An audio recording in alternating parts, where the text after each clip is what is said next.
জম্বুতাওয়াই station থেকে নেমেই ঠিক সামনের দিকটাই অনেক ট্যাক্সি স্ট্যান্ড।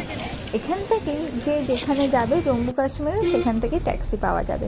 আমাদের ট্যাক্সি পাওয়াটাও খুব একটা কঠিন হয়নি, কারণ যেহেতু আমার বাবা একজন আর্মি অফিসার, সেহেতু জেএনকের এক জিআরপির সাথে বাবার ভালোই কন্ট্যাক্ট ছিল, আর সেখান থেকেই বাবা কন্ট্যাক্ট করিয়ে দেন অ্যান্ড আমরা ইজিলি ট্যাক্সি পেয়ে যাই। এমনিতেই ট্যাক্সিগুলো অনেক দাম বলে, কিন্তু যেহেতু বাবা একজন জিআরপিএফ আঙ্কেলের সাথে কন্ট্যাক্ট করিয়ে দিয়েছিল, সেই জন্য সেই আঙ্কেলই ঠিক মতো বার্গেন করে ট্যাক্সি ঠিক করে দিয়েছিল। এই যে চলে আসলাম গল্প করতে করতে তোমাদের সাথে কাটরা শহরে। এটাই কাটরা শহর।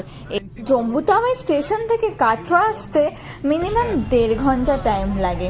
পুর তখন 3টে, যেহেতু আমরা ট্রেনে কিছু খাইনি সেহেতু আমরা তাড়াতাড়ি কাটরাতে এসেই চলে আসলাম লাঞ্চ করতে।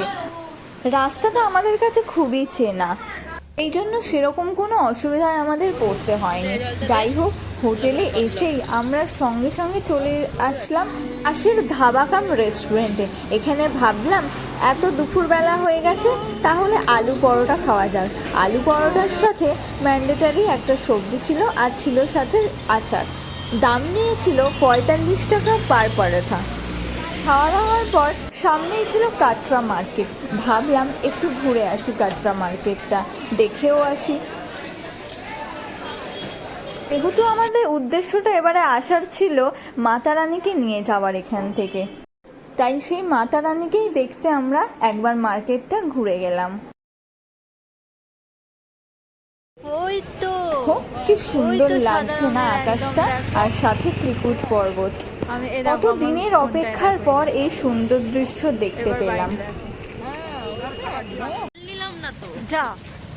যাই হোক, এবার আমরা হোটেলে ফিরে রেস্ট নিয়ে সন্ধ্যেবেলা আবার বেরিয়ে পড়লাম আরো কিছু এক্সপ্লোর করার জন্য।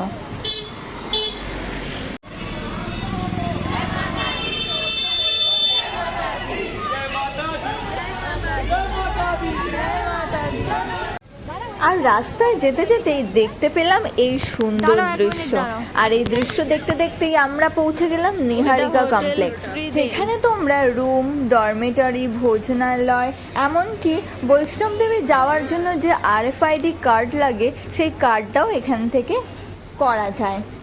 এখানে সবসময় রুমের অ্যাভেলেবিলিটি নাও থাকতে পারে, তাই জন্য একটু অনলাইনে খোঁজ নিয়ে তারপরেই যাবে।